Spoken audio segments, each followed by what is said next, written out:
That's right, welcome to the SHOJIN Gore Drinker Spear of Shojin meta, where you can build this on any fighter and enjoy yourself some free LP with bonus HP everywhere. The question is there a way to counter these fighters to defeat them and to ensure anyone who wants to do Flavor of the Month LP gains actually ends up miserable and not getting any? Well, my friends, there is a way, and it's this video. So the good news is the game you played against a Gore Drinker abuser before this video will be the last time you'll feel helpless. And as we watch the first clears and runes of the first example gameplay, yes, this video will explain the 4 ways for you to actually counter the meta, shut them down, and come away with a well-earned victory. First and foremost, you would have seen the champions on your screen now of those that can use the strategy I will be applying in this video. If your champion has any sort of percentage HP damage in their kit, that's huge. More HP on these items means if you have percentage HP, current HP, missing HP, you're going to be able to do a lot more damage to them. Sort of a 1B is you can ban them, but I didn't want to meme this video. I wanted to give you actual strategies. So what you actually need to do as step 2 is to understand the jungle nervous system, the pressure points, item spikes. How do we actually take away their goals, their dreams, their firstborn, and of course their freshly cooked pizza? Ask yourself, what do most of these champions want to do? Well, full clear. What's the alternative that they like to do? Do a red side quadrant gank. And we have seen that from the proactive versus reactive jungling video with the Gurren, how he actually handles when enemy junglers clear faster. If your chosen jungler can actually clear faster than them on a full clear, do it. Top to bottom and cover your bottom lane. If your bottom lane's gankable, you will prevent the gank. If your bottom lane is diveable, you will prevent the dive. If your bottom lane is gankable for you, then you gank before them. That's huge. This will force them to go back to base before they are even able to make the gank, before they are able to even take the scuttle crab. Which is exactly what you see here. The Lillia clears faster, is able to position for scuttle, checks Jarvan, says, haha, he's gone back to the top side. Now I can actually go ahead and gank the bottom lane here. Pretty important that she does this. While you watch this masterful dive and you're saying to yourself, wait a second, what if I can't full clear faster than the Hecarims, the Jarvans, the Kanes? Then do a red side quadrant or do a single quadrant clear. More on this in the second example coming up. And for those of you who don't know who I am, my name is Virkayu, founder of Virkayu.gg. I've helped tens of thousands of junglers reach their ranked goals from gold all the way up to challenger, and I make this content to help you climb with jungle 10 times faster. If you want help implementing this information into your own game, I have a free jungle improvement resource and a dedicated program, including jungle courses, weekly classes, private videos seen nowhere else, a full backlog of coaching VODs, and more, and that is linked directly below. This then forces the Jarvan now to go to the top side to get that scuttle crab. And because he knows where you started, he knows he can take your Gromp, he can take your Wolves, he can also dive the top lane.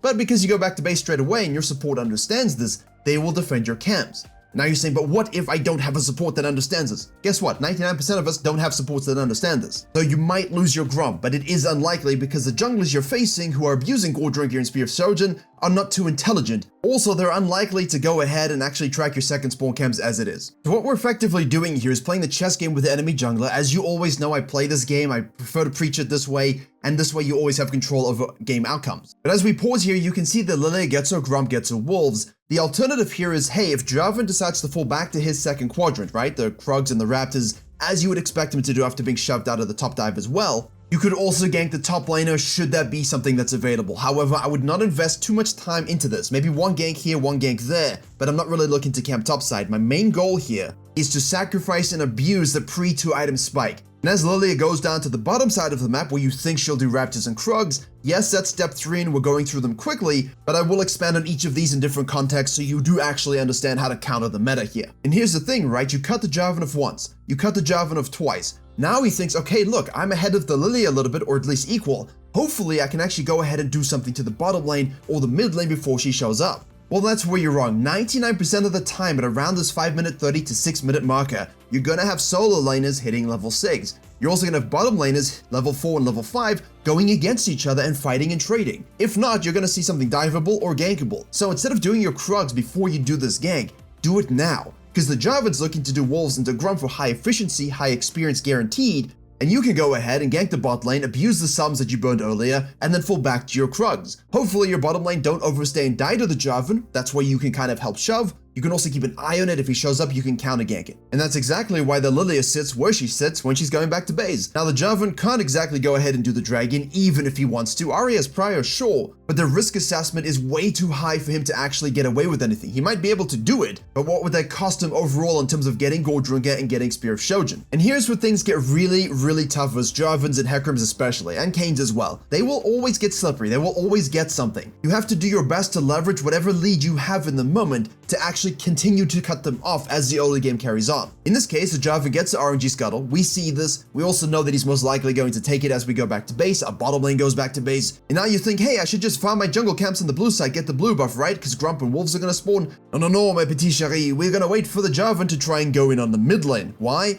Because we kind of expected from one, the vision we had, but two, the anticipation. If he doesn't go for it, I'm strong enough that I can just straight up gank in the mid lane. We also have the option that if the Jarvan does say show mid lane and get the kill, he does go to the bottom side and get the kill, and maybe he does do the dragon, we can steal his red buff as well. We can then dive the top lane as well. Our positioning right now gives us outlets, gives us different options to be able to execute based upon what he does. All because we cut him off once, twice, thrice, and now he's stuck in a position to force something, and we have 12 different options to counter it, abusing that pre-1 item, 2 item spike that makes him so damn strong. And as you watch this skirmish play out, this is why I recommend things like your Lillias. Any champion, even an Udyr can work here that has high HP damage in their kit built in, slows, kiteability, maneuverability. You just want to be something that can avoid the Hecarim spells, can avoid the EQ, can flash and ghost to reposition, can go in and out with their spells. And because you're talking about max HP damage or current HP damage or missing HP damage, you can outposition, outwhittle, avoid, and with your lead, as they get more HP, it doesn't matter because your damage goes up just as much. 401, 53 CS to 50, he got his, but we denied his ganks. And that's the fourth way here, do it better than them or do one thing they cannot. So in this case, we decided to farm better than them, and now because they could not gank, we did it. If you're saying, well, what if I can't do both better like the Lillia here? Well, that's fine, we'll look at a ganking example in a second when we're done with the deer. Now we need to focus on the objective that's going to allow us to snowball and again prevent the gold cash money infusion for the spear drinker builders. So translate that to a blue and a grump and a top lane gank, or translate that to a top lane gank if it shows itself first. Now you're not exactly always going to get the kills here, but that's absolutely fine. In theory, if you do get the kill and you're full HP, we want that herald. We want to leverage the prior mid and the prior top and our fedness. If Jarvan decides to contest, hey, we can take that fight and hopefully win it. Otherwise, he should go to the bottom side and say, look, I'm going to take the dragon because that's going to counter your percentage HP as a mountain drake, but I don't think he's thinking about that. The guy's too tilted. You're smurfing on him. He's abusing Jarvan and he's getting destroyed by a Lillia. Think about that. And this is where if you're the Jarvan in this situation, I don't like coin flipping and running around looking for this herald. Just do a full sequence down, take the blue side quadrant,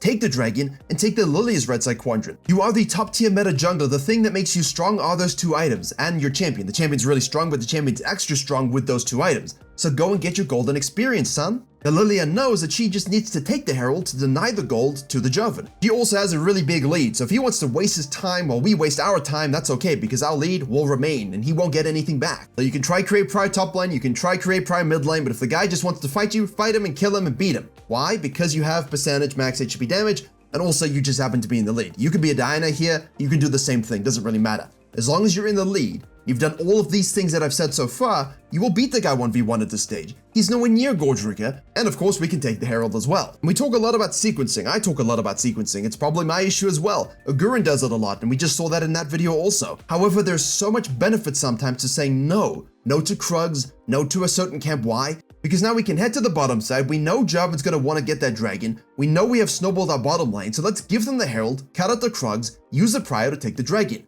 Once we've taken the dragon, because the turret's dead, we can move into his jungle. Once you're in his jungle taking his stuff and leaving wards all over the place, he's gonna feel compelled to force something somewhere else, but you can rotate, pick up a cleanup kill, and now we're transitioning into the mid game. He has 78 CS, 121, you're 601, 105 CS. As long as you adhere to good mid game transition farming and macro and team fighting mechanics, which of course all have videos I'll link below, you're going to have an absolute beautiful time actually doing that. But now you're thinking, what if I'm a ganking jungler and I can't do these things that Lillia is doing? Or 2, what if I'm playing in an ELO, a lower MMR game, where people kind of just fight and they get fed anyway? How do I actually end up winning that? Well, I've got a few tidbits for you as well. Firstly, you're Rek'Sai, you're against the Jarvan. Yes, Rek'Sai's strong, but replace Rek'Sai with any ganking jungler whatsoever in the game. Do a Wolves Grump Blue into a mid lane gank, get the kill. You can also do a red side quadrant, exactly the same thing. The idea behind the blue side though was, hey, I know the Jarvan's full clearing down, so I want to be on that side as well. The downside of doing the gank in this particular fashion is the Jarvan could always rotate and invade your red if he has bottom lane and now mid lane prio. Which means if you're doing your Krugs and your bottom lane cannot rotate whatsoever, you just give up the red, you swap, you go back to the top side, you got the top scuttle, gank top lane, gank mid lane again. You understand? However, if everyone can rotate, including your mid laner, take the damn fight. Akali's fed from your gank. Do your risk assessment calculations. Is there a positive outcome that you see happening here? Then we can commit to it. But obviously, if the fight looks doomed, it's not worth giving anything to a Jarvan or a Hecarim. So now we don't farm better than him, but we do gank better than him because Jarvans are getting stuck in this loop of actually full clearing at the moment. So hey, use that against him, get your gank going, and now the guy's stuck. Now you can see the exact same thing happening again. The Jarvan's gonna respawn and try and steal your topside Gromp and Wolves. You cut him off. Now you know he's going to fall back to his Krugs and Raptors. We could do what the Lillia did, right? And do the Gromp, Wolves, Raptors, cut down and gank the bottom lane, fall into the Dragon. But the big difference here is we're going to do what he does better, in this case, ganking. We know that the Jarvan is going to see that our top lane is pushing in, and most likely after his Krugs, he's going to look to do something about this top lane. So why don't we commit the dive in anticipation of this Jarvan's move? If the Jarvan actually goes Krugs Raptors all the way down, then we get a free dive, a free kill, we can reset, and now we can protect bottom side. At the very least, if he does show up, we get to kill him again, and now our lead, like the Lillia game, is firmly cemented. And all of this works against the Hecarim as well. Look at some of this footage here. You can gank before Hecarim always. You can counter gank a Hecarim's first rotation always. You can deny his level 6, much like we were doing with the Jarvan. Focus on doing your percentage HP damage, understanding the jungle nervous system. That's everything the Lillia and the Rek'Sai did, understanding when to do the Herald, when to kind of balance the ganking, when to go back to base, not overcommitting and taking unnecessary risks, understanding good jungle decision flow. When is it okay to give up a dragon for the Herald, and what things are you trading that are useful? And obviously, sacrifice and abuse a pre-2 item spike. If you have to give things up, just don't give them stuff. If you can then deny things and kill them in their own jungle because you have such a big lead, do that as well. Now you're thinking, but again, what if it's a Hecarim late game? Pick champions that you know you can peel with. Snowball the win condition like your Draven ADC or whatever ADC you have. Pick your Zac jungles, pick your Cassandra jungles if you're crazy and stupid, and ensure you are peeling and killing the Hecarims with an absolute unforetold righteousness. But you can use these principles and ways of jungling, which I have used myself, to shut down the GOREDRINKER Spear of SHOJIN players and eventually beat them. And when it comes to team fighting, the most important thing I can tell you is this. They're going to want to all in, they're going to want to sustain, thrive, use their cooldowns. It's very, very difficult to face them. So in some games, you might not actually be able to match them when they do get fed, and some of your steps fail. Maybe you make a misstep, maybe they just play very well. It happens. This is when you want to leverage that macro advantage. Make sure you are getting damage to turrets. 1 or 2 dragon trades, even when they get their Herald is absolutely fine. Deny the Elder that they can get. But most importantly, recognize the win condition on the member of your team who's able to actually kill them and out-sustain them. And also, Grievous Wounds exists. I hope someone builds it, because otherwise you're gonna have a really, really rough time. To see and learn more about jungle decision making, to actually make expert jungle decisions, click the video in the box on the top right.